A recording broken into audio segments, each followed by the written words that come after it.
Hello all, Shadwell here, ready to talk about the next film in my collection, The Man Who Laughs from 1928. It's the first film in the American Silent Horror Films collection, is directed by Paul Lenny, and stars Conrad Veidt and Mary Philbin.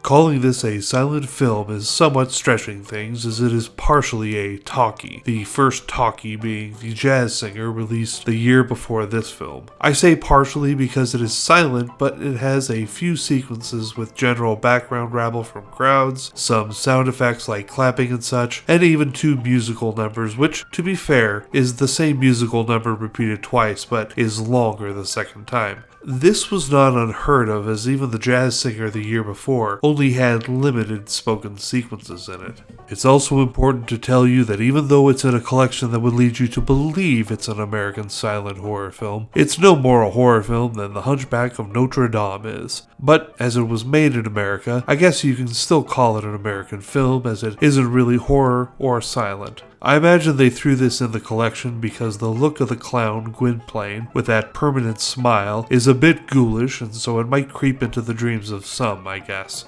Even though it's not horror, that doesn't stop it from being quite good. It's a romance about a disfigured clown who gets caught up in class affairs when he is found to be the heir of his dead noble father's fortune. But all he wants is to get married to the blind girl he loves. It is at times romantic, breathtaking, sad, and downright heartbreaking. They pull what might be the first cinematic fake-out that I don't want to spoil for you, but it's so well done, the movie even had me going. The heroic dog featured throughout much of the film has the unfortunate name of Homo, and I will admit the child in me snickered whenever the characters talked to the dog using his name. I want to give special appreciation to the titular man, played by Conrad Veidt. He is able to get across an entire range of emotion through the use of his eyes alone, as he has no voice or pliable lower half of his face to rely on to relay happiness, sadness, and outrage. It really is an amazing performance, and his character is one of the biggest inspirations for the Batman villain, the Joker. I'm gonna give this American half-silent, non-horror film an A because it's a real standout. Well, join me tomorrow when I go back to the 50 Decrepit Crypt of Nightmares collection when I watch the film The Dead Live.